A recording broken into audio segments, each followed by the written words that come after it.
ರಾಜ್ಯದ ಕೃಷಿ ಇಲಾಖೆಯಲ್ಲಿ ಸಮಗ್ರ ಬದಲಾವಣೆ ತರಲಾಗುತ್ತಿದೆ ಎಂದು ಕೃಷಿ ಸಚಿವ ಎನ್ ಚೆಲುವರಾಯಸ್ವಾಮಿ ಹೇಳಿದರು.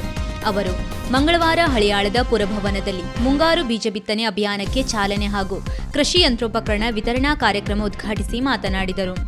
ಕೃಷಿ ಇಲಾಖೆಯಲ್ಲಿ ಸಮಗ್ರವಾಗಿ ಬದಲಾವಣೆ ತರಲಾಗುತ್ತಿದ್ದು, 1000 ಅಧಿಕಾರಿ ಸಿಬ್ಬಂದಿಗಳ ನೇಮಕಾತಿಗೆ ಸೂಚನೆ ನೀಡಲಾಗಿದ್ದು, ಸದ್ಯದಲ್ಲಿಯೇ ನೋಟಿಫಿಕೇಶನ್ ಹೊರಡಿಸಲಾಗುವುದು ಹಾಗೂ 700 ಮಂದಿಗೆ ಈಗಾಗಲೇ ಮುಂಬಡ್ತಿ ನೀಡಲಾಗಿದೆ ಎಂದರು.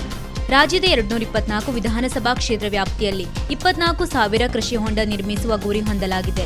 ಕಳೆದ 2 ವರ್ಷದಲ್ಲಿ ರೈತರಿಗೆ 344 ಕೃಷಿ ಯಂತ್ರೋಪಕರಣಗಳನ್ನು ವಿತರಿಸಲಾಗಿದೆ. ಕಬ್ಬು ಕಟಾವು ಯಂತ್ರಗಳ ಖರೀದಿಗೆ ಪರಿಶಿಷ್ಟ ಜಾತಿ ಮತ್ತು ಪರಿಶಿಷ್ಟ ಪಂಗಡದ ರೈತರಿಗೆ 50 ಲಕ್ಷ ಹಾಗೂ ಸಾಮಾನ್ಯ ವರ್ಗದ ರೈತರಿಗೆ 40 ಲಕ್ಷ ಸಬ್ಸಿಡಿ ನೀಡಲಾಗುತ್ತಿದೆ. ಸ್ಪ್ರಿಂಕ್ಲರ್ಗೆ 90% ಸಬ್ಸಿಡಿ ನೀಡಲಾಗುತ್ತಿದ್ದು, ಇದರ ಸದುಪಯೋಗವನ್ನು ಎಲ್ಲ ರೈತರು ಪಡೆಯಬೇಕು ಎಂದರು.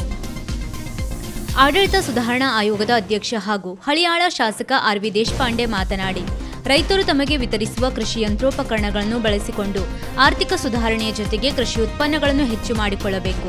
ಭತ್ತ ಜೋಳದ ಬೆಳೆಗಳ ಇಳುವರಿ ಕಡಿಮೆಯಾದಂತೆ ಇಲ್ಲಿನ ರೈತರು ಕಬ್ಬು ಬೆಳೆಯಲು ಪ್ರಾರಂಭಿಸಿದರು. ಇದರಿಂದಾಗಿ ಈ ಭಾಗದಲ್ಲಿ ಸಕ್ಕರೆ ಕಾರ್ಖಾನೆಯನ್ನು ತೆರೆಯಲಾಯಿತು. ಸರ್ಕಾರದಿಂದ ನೀಡುವ ಸವಲತ್ತುಗಳನ್ನು ಪಡೆದುಕೊಂಡು ರೈತರು ಸಾಮಾಜಿಕ, ಶೈಕ್ಷಣಿಕ ಮತ್ತು ಆರ್ಥಿಕವಾಗಿ ಅಭಿವೃದ್ಧಿಯಾದರೆ ದೇಶದ ಆರ್ಥಿಕ ಅಭಿವೃದ್ಧಿ ಹೊಂದಲು ಸಾಧ್ಯ ಎಂದರು. ಇದೇ ಸಂದರ್ಭದಲ್ಲಿ 2025-26ನೇ ಸಾಲಿನ ಬೆಳೆ ಸಮೀಕ್ಷೆ ಕರಪತ್ರವನ್ನು ಬಿಡುಗಡೆಗೊಳಿಸಲಾಯಿತು.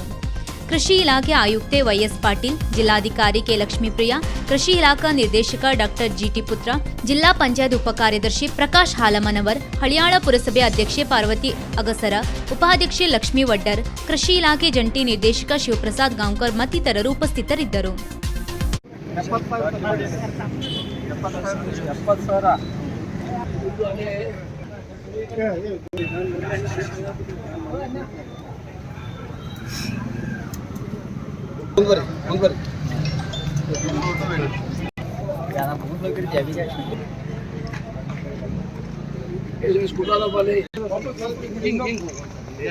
ವೀಕ್ಷಕ ಮಹಾಪ್ರಭುಗಳೇ, ನಮ್ಮ ಚಾನಲ್ ಅನ್ನು ಸಬ್ಸ್ಕ್ರೈಬ್ ಮಾಡಿ, ಶೇರ್ ಮಾಡಿ, ಪ್ರೋತ್ಸಾಹಿಸಿ.